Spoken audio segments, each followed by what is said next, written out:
هنعمل دلوقتي كيكة، وهنجيب شوكولاتة دارك تقريبا، ماشي، وناخد حتة شوكولاتاية ونقعد نقطع فيها، وهي تقريبا حتة الشوكولاتة قد البتاع اللي بنقطع عليها دي، بس ما علينا، هنقعد نقطع ونهرس في أمنا كده. طبعا ده مطبخ أحلامي وأحلامكم وأحلام كل الناس بجد، يعني ده كان من حلم حياتي وأنا صغيرة إن يبقى عندي المطبخ. المهم نقعد نقطع في الشوكولاتة كده، هنهرسها عشان نعمل لها حمام بخار عشان تسيح. بعد ما خلصناها نروح قلبينها في قلب الحلة. الحلة ده ولا ايه؟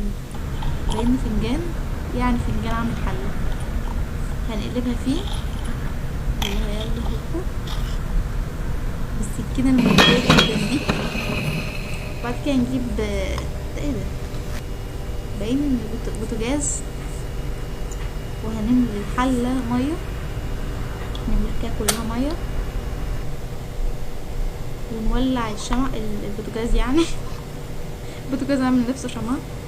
هنولع عشان ناكل المية، ونجيب زبدة نحطها في قلب الحلة عشان تسيح، ونقعد بقى ندوب فيها كده بالمعلقة المغرية دي. برضو دابت خلاص، هوبا نرفعها من على النار.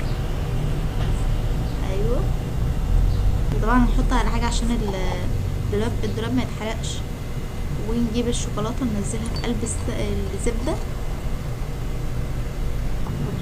كلها، ونقعد نسيح فيها والزبدة سخنة عشان الشوكولاتة تسيح. خلصنا اهو سيحناها. ايوه، ننتقل بقى للمرحلة دي. هنجيب طبق برضو، وطبق تاني برضو، ونكسر بيضة. على فكرة دي بيضة اسمها ايه؟ بيضة سمانة، كنت بفتكر الاسم. ونشيل طبعا بتاعة الفرخ بقت ب4 جنيه، وكمان ما هتبقى كبيرة جدا على الكيكة. المهم هنشيل الصفار في ناحية والبياض في ناحية. فدلوقتي بيضة السمانة دي بكام؟ 2 جنيه مثلا. نجيب الطبق الأول والطبق التاني اللي فيه بياض البيض وسكر، نحطه ونقلب نقلب نقلب نقلب نقلب نقلب نقلب. بعد ما خلصنا تقليب هتبقى شبه الكريمة كده، ماشي. ايوه، نجيب بقى الصفار، هنعمل في ايه؟ ونقلب الصفار، مش معنى ده ما يتقلبش يعني، ونجيبه على على البياض، ماشي. ونقلب بقى ايه، مش من فوق لتحت عشان الهواء ما يطلعش، عشان انا عملت الكيكه دي قبل كده اقسم بالله.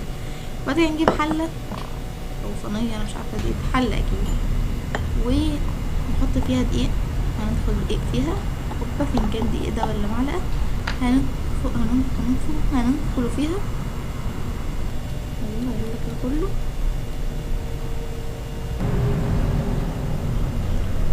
وده انا مش عارفه باين بيكنج باودر تقريبا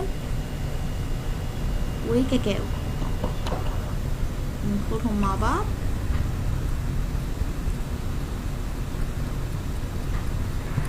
والله المجهود ده كله كانت عملت واحده كبيره حتى شبعتها. ايه ده؟ كل ده عشان البيضه بقت ب4 جنيه. مهم بعد ما نخليناهم هنحط الشوكولاته نحط الشوكولاته عليهم. مش عارفه ليه بصراحه، بس يعني الشوكولاته بتاعت التزيين. نقلب نقلب نقلب نقلب نقلب.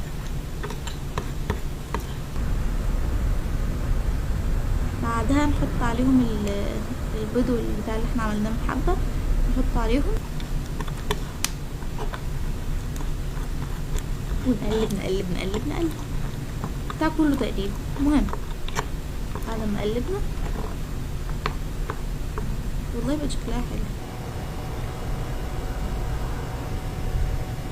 هنجيب صينيه، وهم عاملين باين الصينيه دي من كوز ايه؟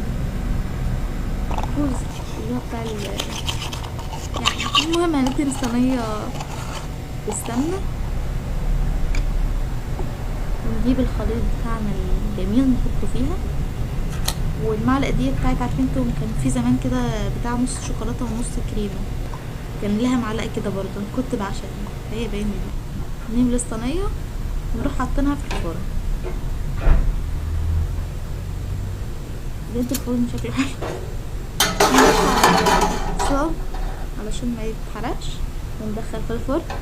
طبعا انا ما كنت بعمل الكيكه ولا حطيت صاج ولا نيله واتحرق. مش هنقفل ونظبط الفرن على حبه حلوين من الزمن. تستنى بقى نراقبها في الفرن وهي بتتنفخ. انا بتاعتي ما اتنفختش، بتاعت اللعبه اتنفخت وبتاعتي لا. نخرجها.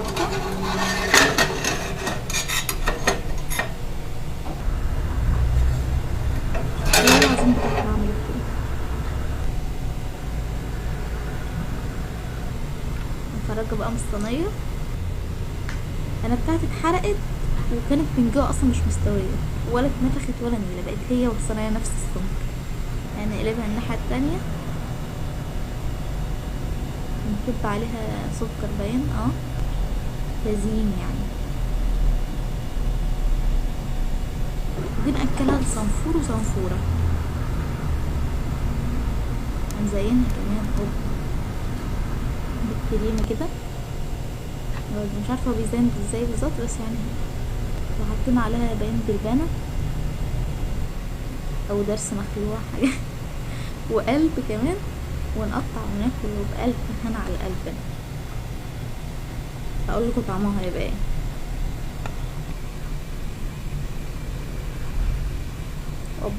اوبا على الحلاوه. ده المفروض تقريبا شبه قطع الموز بس تمام. وكده خلصنا الفيديو بتاعنا. اعملولي لايك.